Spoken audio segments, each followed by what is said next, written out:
November 18th, 1978, 918 people died in a jungle in Guyana, South America. It was the largest mass death of American civilians in history, until September 11th, 2001. The official story? They drank the poison willingly. They chose revolutionary suicide.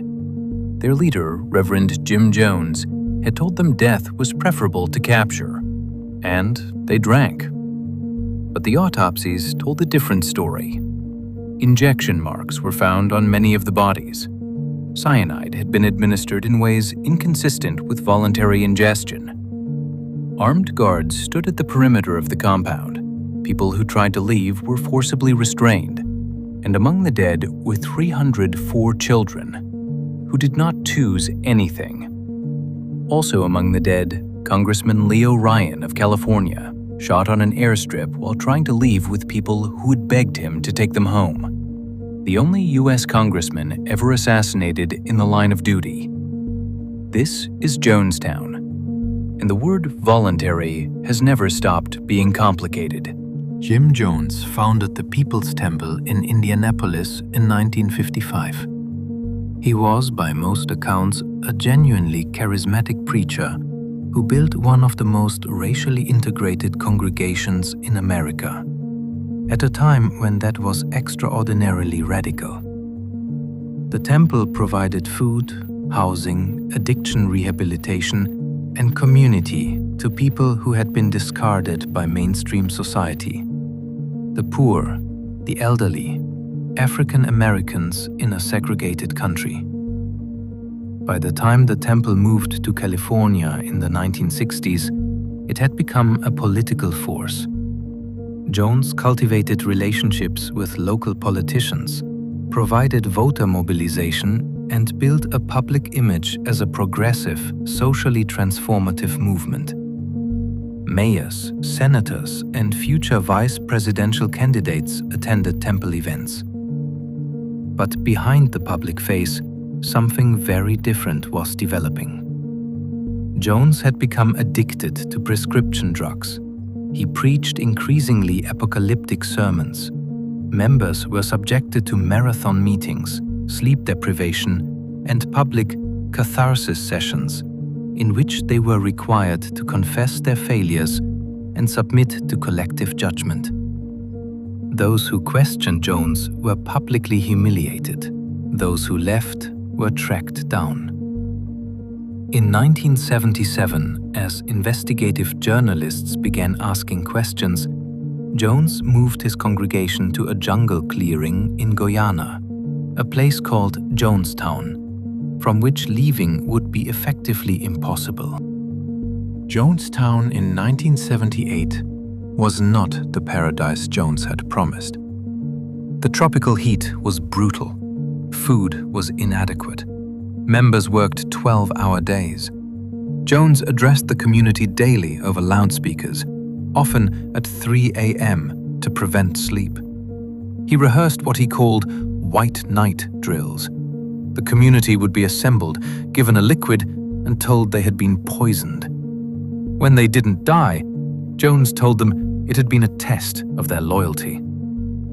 By November 1978, an estimated 900 people were living in Jonestown under these conditions. Congressman Leo Ryan had been receiving letters from relatives of temple members for months, letters describing conditions as prison-like. Ryan organized a delegation, including NBC journalists and relatives of members, and flew to Guyana. During the visit, several members slipped notes to Ryan's team. "Please help us get out." Before the delegation could leave, 15 temple members had requested to leave with Ryan. On the airstrip at Port Kaituma, as Ryan's group and the defectors were boarding planes, temple gunmen arrived. They opened fire. Congressman Ryan was killed. 3 journalists were killed. 1 defector was killed. Back at Jonestown, Jones convened the community. He told them the time had come. The vat of cyanide-laced flavor aid was brought out. The event was recorded. On the death tape, you can hear Jones urging the community to drink. You can hear voices arguing against it. One woman in particular, Christine Miller, argues loudly that they should try to escape to the Soviet Union. Jones dismisses her. You can hear the sounds of children crying as the poison is administered to them first. 918 people died within 45 minutes. The official US government investigation concluded that Jonestown was a mass suicide, the tragic outcome of a cult led by a paranoid, drug-addicted leader who had convinced his followers that death was preferable to the consequences they faced after the murder of a US Congressman. This explanation has the advantage of being largely true on its surface. Jones did order the deaths. Many members did drink the poison willingly. The death tape makes that clear. The FBI investigation ultimately supported a narrative of collective voluntary death driven by cult psychology. The explanation was, in some ways, necessary. A fuller reckoning would have required answering uncomfortable questions about how the People's Temple had operated openly in the United States for 2 decades, about the politicians who had embraced Jones without scrutiny, about the relatives who had sent warning letters that went unheeded. The 304 children who died at Jonestown were not suicides. They were murdered. This distinction was noted and then largely subsumed into the narrative of mass suicide. The CIA connection to Jim Jones and the People's Temple has never been definitively established, but the threads are numerous enough that researchers have been pulling at them for 45 years.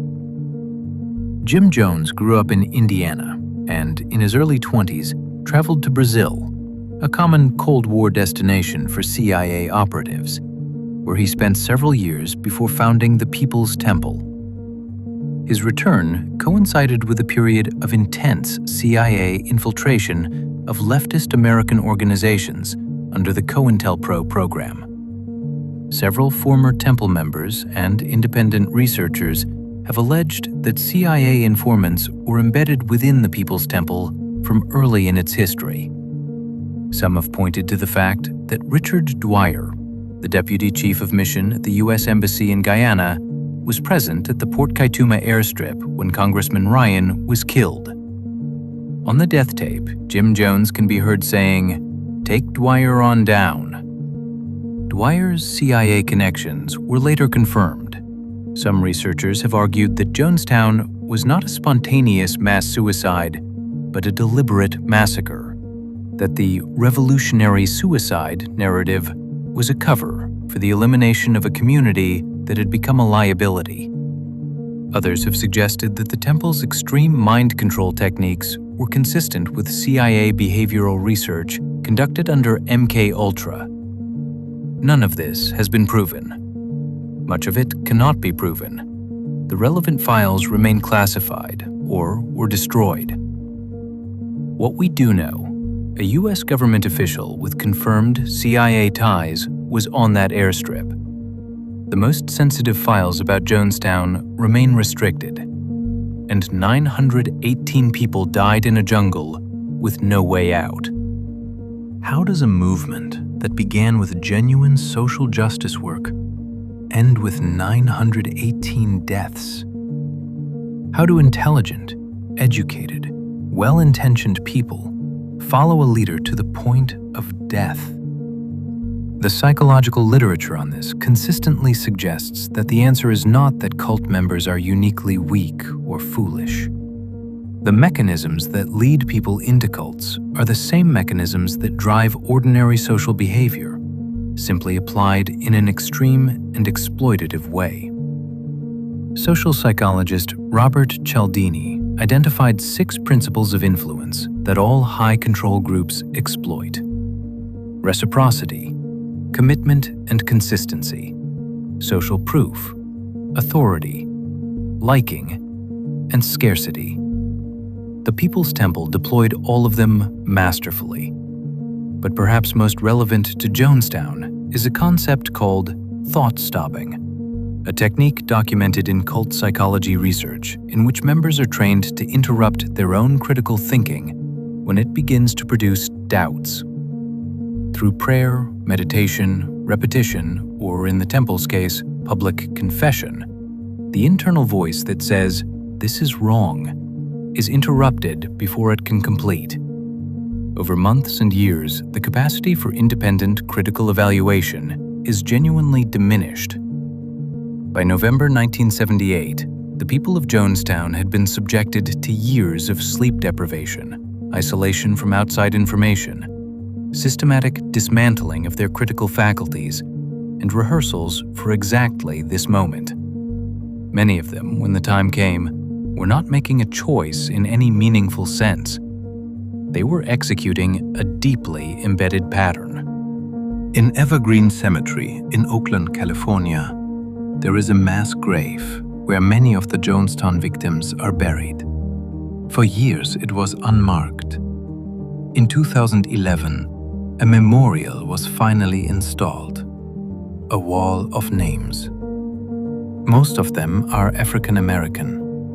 Most of them were poor.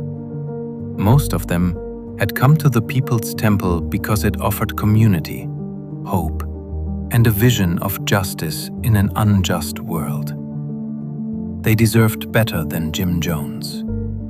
They deserved better than the government institutions that failed to protect them.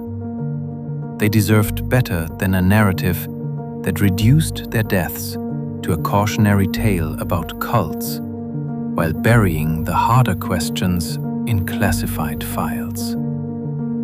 Was Jonestown a mass suicide? In some technical sense, yes. Was it voluntary?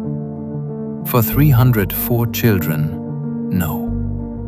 For the adults who had been systematically, psychologically dismantled over years of isolation and terror, the word voluntary requires careful examination. And the CIA connections, the classified files, the convenient narrative that closed the book on 900 dead Americans. We may never have definitive answers, but we should keep asking. What do you think about Jonestown? Mass suicide, mass murder, or something more complicated? Let me know in the comments and subscribe to Redacted Files, because 918 people deserve more than a punchline about Kool-Aid.